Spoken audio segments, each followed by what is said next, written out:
Hello students. સો જે મેં અગાઉ વાત કરી એમ આપણે અત્યારે SM2 જે ડિપ્લોમાની અંદર આવે છે સેમિસ્ટર 4 એન્ડ ડિગ્રીની અંદર સ્ટ્રક્ચર એનાલિસિસ એનું જ એક chapter combined direct and bending stress ચાલુ કરવા જઈ રહ્યા છીએ અત્યારે.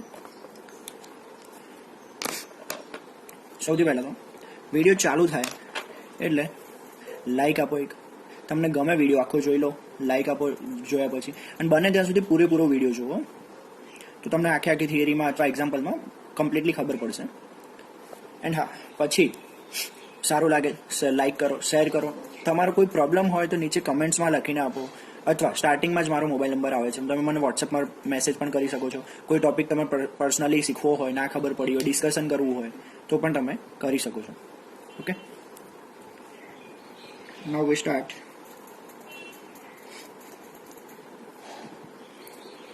આ ચેપ્ટરની અંદર આપણે કોલમ પર સ્ટડી કરીશું.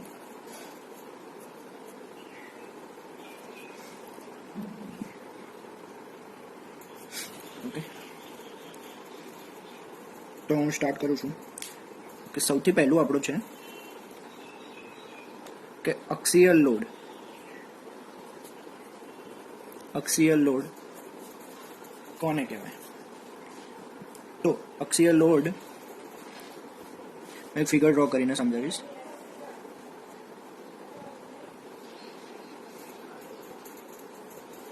આવી રીતે કોઈ કોલમ છે,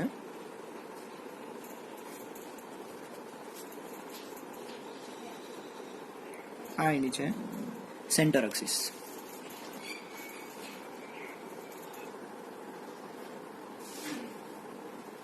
તો આ છે કોલમની લોન્જિટ્યુડનલ એક્સિસ, બરોબર? યસ, આ છે કોલમની લોન્જિટ્યુડનલ એક્સિસ. એન્ડ લોન્જિટ્યુડનલ એક્સિસ ઉપર લોડ લાગતો હોય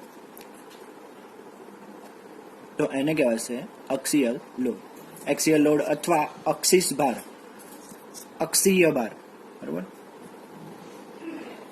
અક્ષીય ભાર. ફરીથી કહું છું, કોલમની લોન્જિટ્યુડનલ એક્સિસ ઉપર જે લોડ લાગતો હોય તેને કહેવાશે અક્ષીયલ લોડ. ક્લિયર?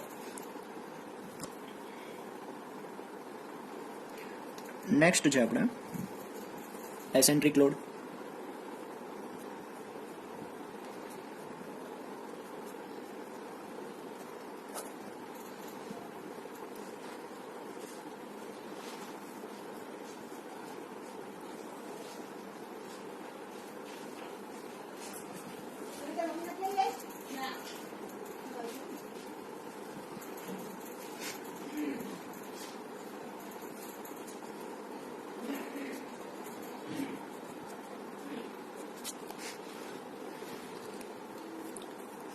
અહીંયા આગળ આપણે એક લોડ P લગાવીશું, બરોબર? આ છે આપણી લોન્જિટ્યુડનલ એક્સિસ.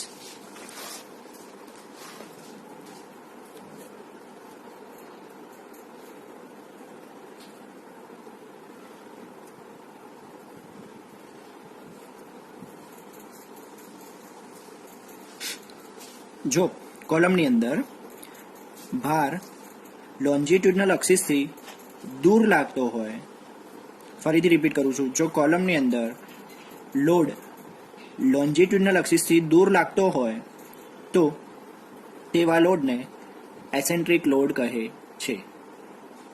ઓકે, આ છે આપણી લોન્જિટ્યુડનલ એક્સિસ. લોન્જિટ્યુડનલ એક્સિસથી લોડ થોડો દૂર લાગે છે તો એને કહેવાશે એસેન્ટ્રિક લોડ.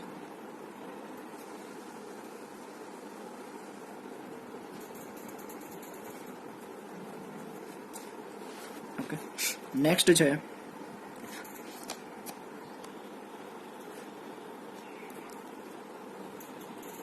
હવે એસેન્ટ્રિક લોડ આવ્યો તો આપણને ક્વેશ્ચન થશે કે એસેન્ટ્રિસિટી શું છે? એસેન્ટ્રિસિટીને સ્મોલ e વડે ડિનોટ કરાય છે. ઓકે, ફિગર વડે આપણે સમજીએ.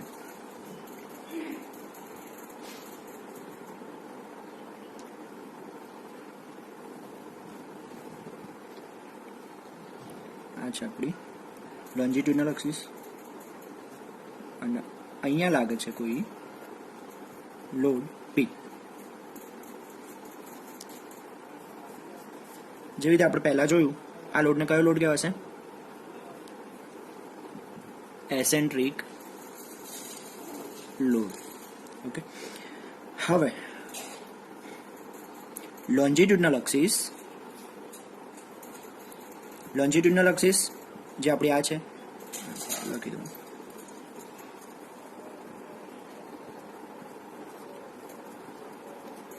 એન્ડ લોડ જ્યાં લાગી રહ્યો છે એની લાઇન ઓફ એક્શન, બરોબર, જે જગ્યાએ લોડ લાગી રહ્યો છે એ લાઇન ઓફ એક્શન અને લોન્જિટ્યુડનલ એક્સિસ વચ્ચેનું જે પણ અંતર હોય એવું પરપેન્ડિક્યુલર ડિસ્ટન્સ.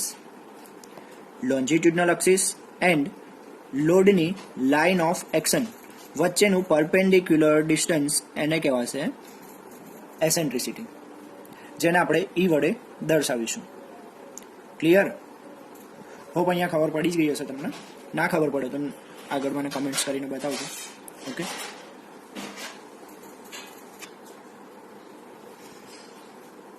હવે આપણે એવું જોઈશું કે હવે લોડ લાગે છે કોલમ ઉપર, અક્સિયલ અને એસેન્ટ્રિક લોડ. હવે આવા લોડ કોલમ પર લાગવાથી કોલમ ઉપર શું અસર થશે એને આપણે ડિટેલમાં જોઈશું. તો અક્સિયલ લોડની ફિગર હતી, શોધી પહેલા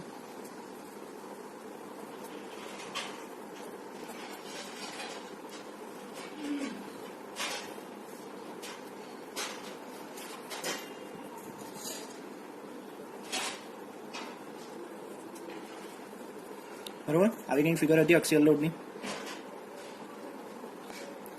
તો અહીંયા તમે જોઈ શકશો કે અક્સિયલ લોડ કોલમ ઉપર એવી રીતે લાગે છે, લોન્જિટ્યુડનલ એક્સિસ ઉપર લાગે છે કે લોન્જિટ્યુડનલ એક્સિસ ઓલવેઝ મેમ્બરના ક્યાં હોય? એક્ઝેક્ટ સેન્ટરમાં. ઓકે, તો બંને સાઈડ અંતર કેવું હશે? અહીંથી આ અંતર અને અહીંથી આ અંતર બંને કેવા હશે? સરખા હશે. એટલે બંને સાઈડ લોડ પીની બંને સાઈડ અસર કેવી હશે? સરખી અસર હશે. એટલા માટે નોટ કરીને એક સેન્ટેન્સ લખી દીજો.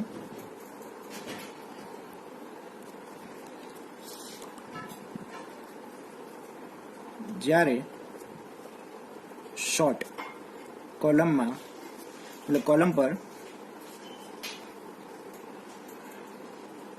જ્યારે શોર્ટ કોલમ પર અક્સિયલ લોડ લાગે ત્યારે કોલમમાં ઓનલી,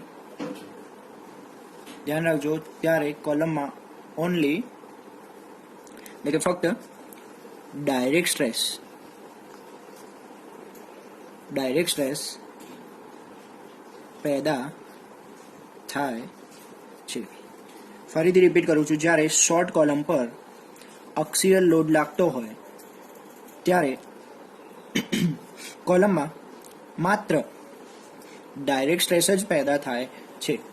બરોબર, ડાયરેક્ટ સ્ટ્રેસને આપણે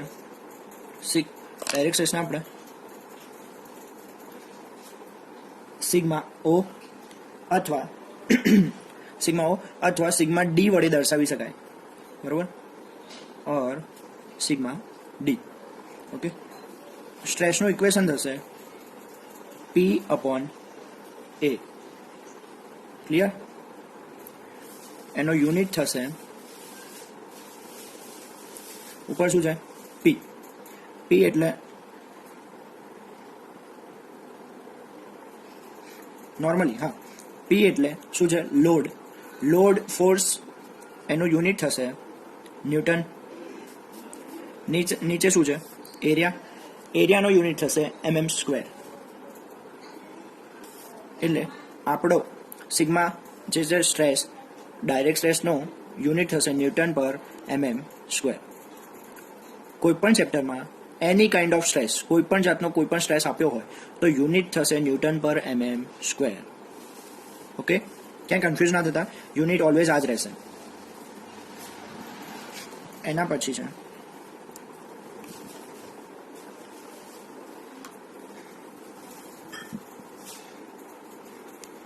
એસેન્ટ્રિક લોડ. હવે એસેન્ટ્રિક લોડના લીધે કોલમ પર થતી અસરો.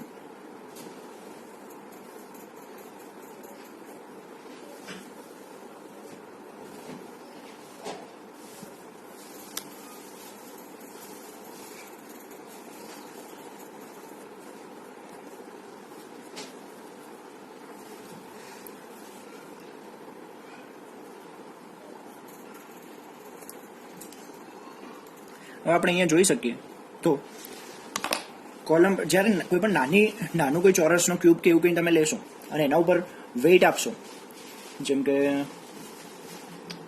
કોન્ક્રીટનો ક્યુબ કાં તો પછી નાનો ચલો લોખંડનો ટુકડો એકલો બરાબર ચોરસ, એની ઉપર તમે વજન આપશો સેન્ટર ઉપર, તો ક્યારેય એનું બેન્ડિંગ નહીં થઈ શકે, વચ્ચેથી વળશે નહીં કે પછી એનું બકલિંગ થશે નહીં. પણ જ્યારે તમે એક મોટી સ્ટીલની પટ્ટી લેશો તો એના ઉપર તમે લોડ આપશો ત્યારે તમે જોશો કે એનું વચ્ચેથી બેન્ડ થઈ જશે. તો એ જ વસ્તુ જ્યારે લોંગ કોલમ હશે ત્યારે કોલમ ઉપર એસેન્ટ્રિક લોડ લાગશે. જો કોલમ ઉપર એસેન્ટ્રિક લોડ લાગશે તો કોલમનું બેન્ડિંગ થશે અને એ આવો લોડ શું કરશે? બેન્ડિંગ સ્ટ્રેસ પેદા કરશે. તો અહીંયા આગળ નોટ કરીને લખી દો.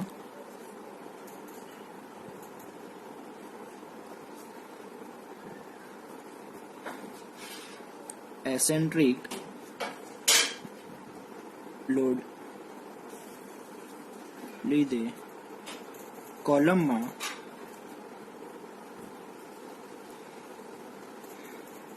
ડાયરેક્ટ એન્ડ બેન્ડિંગ સ્ટ્રેસ પેદા થાય છે. એસેન્ટ્રિક લોડને કારણે કોલમમાં ડાયરેક્ટ એન્ડ બેન્ડિંગ સ્ટ્રેસ પેદા થાય છે. ડાયરેક્ટ સ્ટ્રેસનું આપણું ઇક્વેશન ઉપર જોયું એમ sigma O is equal P upon A, બરોબર. અહીંયા લખી દઉં ડાયરેક્ટ સ્ટ્રેસ, બરોબર. Direct stress sigma O is equal P upon A. Bending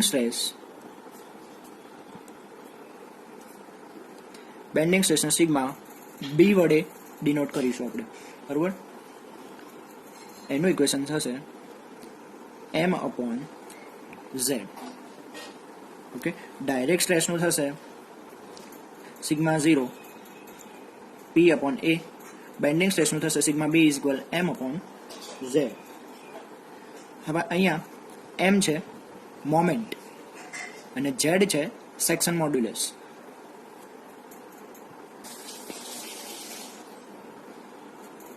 Z છે સેક્શન મોડ્યુલસ. સેક્શન મોડ્યુલસનું ઇક્વેશન થશે આઈ અપોન વાય, જ્યાં આઈ છે moment of inertia and Y છે ડિસ્ટન્સ ફ્રોમ એક્સ્ટ્રીમ ફાઈબર. જે કોઈ પણ મેમ્બર હોય, માની લો કે એનું સેન્ટર છે અહીંયા, તો વાય થશે આ છે આપણું ડેપ્થ, બરોબર. આ છે આપણી ડેપ્થ. તો વાય થશે અહીંયાથી અહીંયા સુધીનું, એટલે કે d/2, બરોબર. Distance from extreme fibre. Okay, તો જેડને આપણે અહીંયા પુટ કરીશું તો થશે M upon I by Y. છેદનો છેદ ક્યાં જાય? છેદનો છેદ અંશમાં જતો રહે, એટલા માટે છેદનો છેદ ક્યાં જાય? અંશમાં જાય, એટલા માટે આઈ અપોન વાય. તો વાય ક્યાં જશે? ઉપર. ક્લિયર?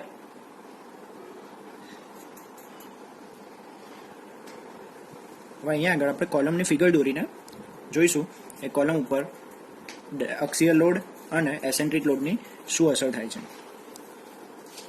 તો ફર્સ્ટ ઓફ ઓલ એક ફિગર ડ્રો કરીશું. આ છે કોલમની લોન્જિટ્યુડનલ એક્સિસ. એના ઉપર જે લોડ લાગતો હોય એને કહેવાશે અક્ષીય લોડ, બરોબર. એ પોઈન્ટ, બી પોઈન્ટ. હવે જ્યારે કોલમમાં ઓનલી અક્ષીય લોડ લાગતો હોય ત્યારે જેમ મેં નોટ કરીને તમને લખાવડાવ્યું હતું કે કોલમમાં માત્ર અક્ષીય લોડ લાગતો હોય ત્યારે ઓનલી ડાયરેક્ટ સ્ટ્રેસ પ્રોડ્યુસ થશે. ફક્ત અને ફક્ત એક જ સ્ટ્રેસ જેનું નામ છે ડાયરેક્ટ સ્ટ્રેસ પ્રોડ્યુસ થશે. ઓકે, હવે જો અહીંયા આગળ તો કોલમ ઉપર લોડ એવી રીતે લાગે છે કે બંને બાજુ પર સમાન અંતરે લાગે છે. એક્ઝેક્ટ સેન્ટરમાં લાગે છે કે અહીંથી આ અંતર લોડની અક્ષિસથી મતલબ કે લોન્જિટ્યુડનલ અક્ષિસથી બીનું અંતર અને લોન્જિટ્યુડનલ અક્ષિસથી એનું અંતર બંને કેવા છે? સરખા. તો કહેવાનું મિનિંગ એવું છે કે અક્ષીય લોડના કારણે ધાર એટલે કે કોલમની એજ એ અને કોલમની એજ બી બંને ઉપર સરખી અસર થશે. એટલા માટે એનો સ્ટ્રેસ ડાયાગ્રામ બનશે આવો કંઈક સ્ટ્રેસ ડાયાગ્રામ બનશે. આ છે સિગ્મા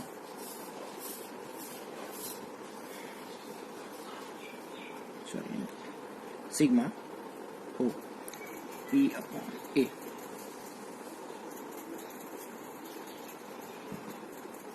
ફિગર શેની છે? ડાયરેક્ટ સ્ટ્રેસનો. ઓકે, હું તમને બીજી કન્ડિશન બતાવું કે જ્યાં આગળ કોલમમાં એસેન્ટ્રિક લોડ લાગતો હોય. અહીંયા આપણે સાઈડમાં જોઈશું.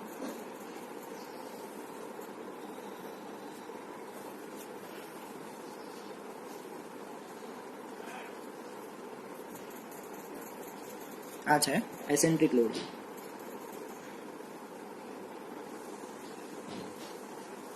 અને આ અંતરને કહેવાશે એસેન્ટ્રિસિટી.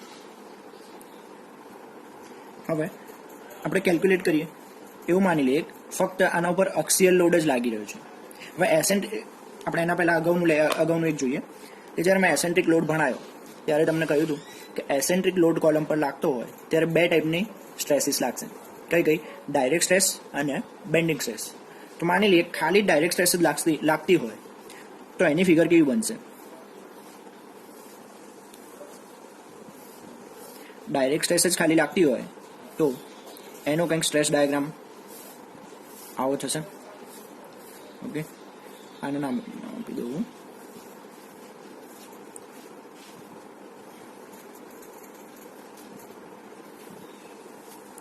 હવે આપણે એવું ધારી લઈએ કે ખાલી ફિગર ઉપર મતલબ કોલમ ઉપર બેન્ડિંગ સ્ટ્રેસ લાગી રહ્યો છે. બેન્ડિંગ સ્ટ્રેસની ફિગર બનશે. ફિગર સમજો, બહુ જ ઇઝી ટોપિક છે, કશું જ નથી આની અંદર. Okay,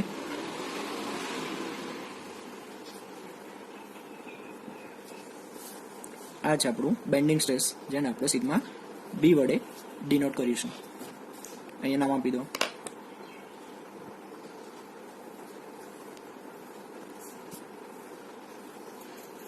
bending stress. હવે આપણે બંને સ્ટ્રેસની કમ્બાઇન ઇફેક્ટ જોવી છે. ડાયરેક્ટ સ્ટ્રેસ અને બેન્ડિંગ સ્ટ્રેસની કમ્બાઇન્ડ ઇફેક્ટ જોવી છે. તો બંનેનું રિઝલ્ટન્ટ જે કંઈક આવો બનશે. એનો સ્ટ્રેસ ડાયાગ્રામ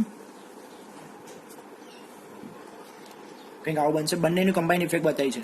ઓકે,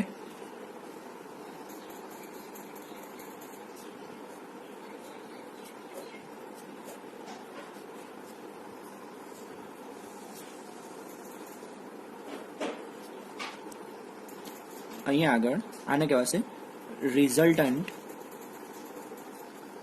સ્ટ્રેસ અથવા આને કહેવાશે કમ્બાઇન સ્ટ્રેસ. રિઝલ્ટન્ટ સ્ટ્રેસ અથવા કમ્બાઇન સ્ટ્રેસ.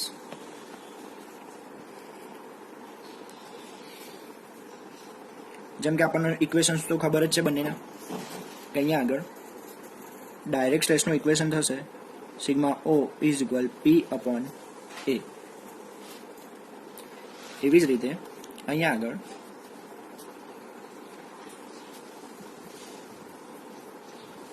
Combine stress.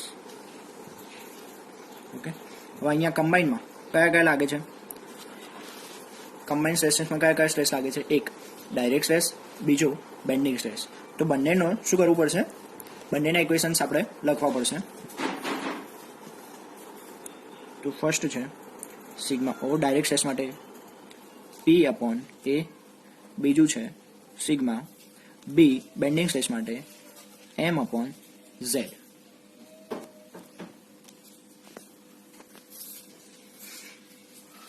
અહીંયા જે ગ્રાફ દોર્યો છે ડાયાગ્રામ સ્ટ્રેસ ડિસ્ટ્રીબ્યુશન ડાયાગ્રામ, તો એને કહેવાશે અહીંયા સિગ્મા મેક્સ. જ્યાં આગળ આપણે બંને સ્ટ્રેસીસનું શું કરીશું? સરવાળો. અને અહીંયા આગળ મળશે સિગ્મા મિનિમમ જ્યાં આગળ આપણે કરીશું બંને સ્ટ્રેસીસનું બાદબાકી. ઇક્વેશન ધ્યાનથી જોઈ લેજો. Sigma max is equal sigma O plus sigma B, જ્યારે સિગ્મા મિનિમમનું થશે sigma O minus sigma B. હવે આપણે જોઈશું મેક્સિમમ સ્ટ્રેસ અને મિનિમમ સ્ટ્રેસના ઇક્વેશન્સ.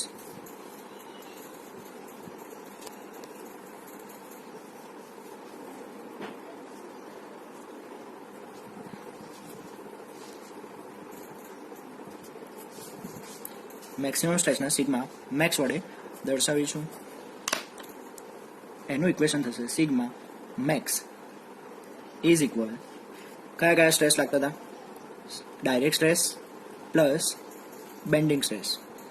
ડાયરેક્ટ સ્ટ્રેસનું ઇક્વેશન હતું P upon A plus bending સ્ટ્રેસનું ઇક્વેશન હતું એમ અપોન ઝેડ.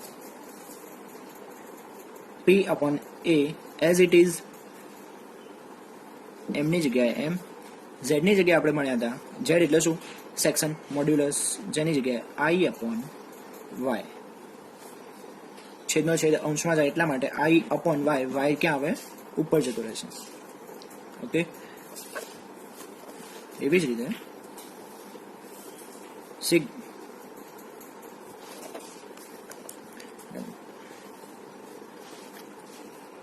અહીંયા આગળ મિનિમમ સ્ટ્રેસ જેને દર્શાવીશું સિગ્મા મિનિમમ વડે.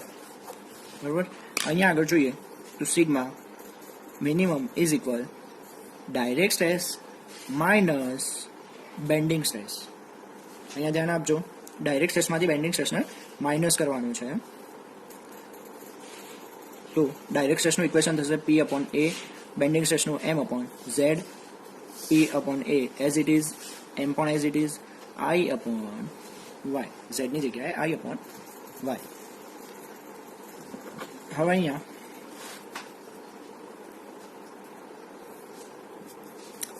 આપણે દર્શાવી દઈએ બધાને કહેવાશે શું. P શું છે? લોડ. A શું છે? Cross section area of column. બરોબર. એમ શું છે? મોમેન્ટ. બરોબર. આઈ ઓકે. ઝેડ શું છે? Section modulus. હવે આઈ શું છે? Moment of inertia. અને વાય છે distance from extreme fiber. ફરીથી ધ્યાન આપજો કે આ ઇક્વેશનની અંદર અથવા આ ઇક્વેશનની અંદર જેટલા પણ આપણે ટર્મ્સ યુઝ કરી છે એ બધાને કહેવાય શું? અહીંયા મેં તમને સમજાવ્યું છે. પી શું છે? તો કે લોડ. એ શું છે? કોલમનો ક્રોસ સેક્શન એરિયા. એમ શું છે? મોમેન્ટ. ઝેડ શું છે? ઓકે, મોમેન્ટ કેવી રીતે શું થાય? મોમેન્ટનું ઇક્વેશન શું? તો મોમેન્ટનું ઇક્વેશન એવું કંઈક છે, load into perpendicular distance. Load into perpendicular distance. તો એક કેસ આપું તમને, એસેન્ટ્રિસિટી વાળો જ કેસ બતાવું. તો ત્યાં આગળ ચલો એક આપણે અહીંયા કોલમ ડ્રો કરીએ.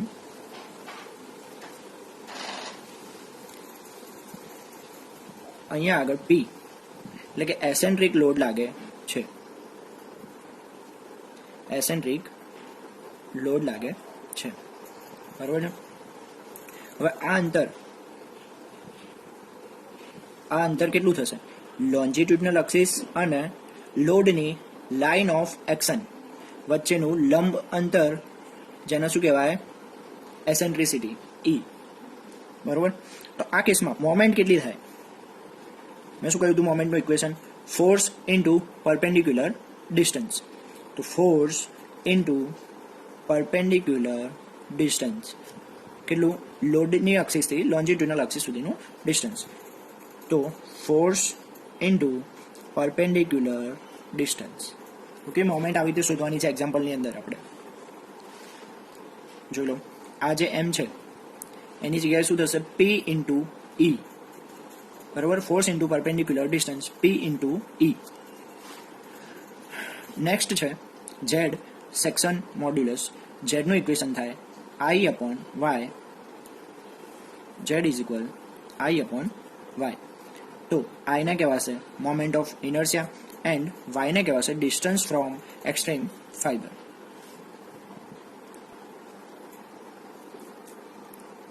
હવે આપણે જોઈ લઈએ સાઇન કન્વેન્શન.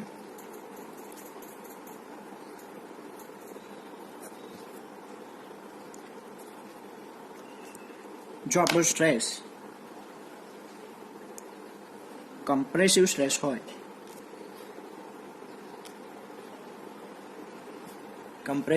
હોય, તો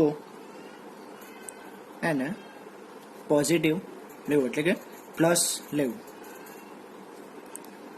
જો ટેન્સાઇલ સ્ટ્રેસ હોય, ટેન્સાઇલ એટલે તાણ બળ, તાણ પ્રતિબળ. બરોબર.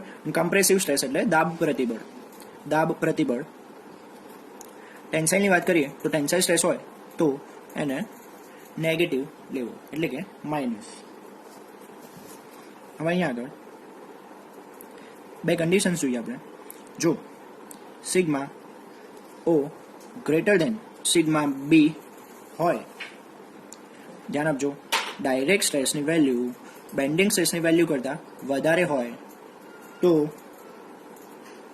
આપણને સિગ્મા મિનિમમ કેવો મળશે?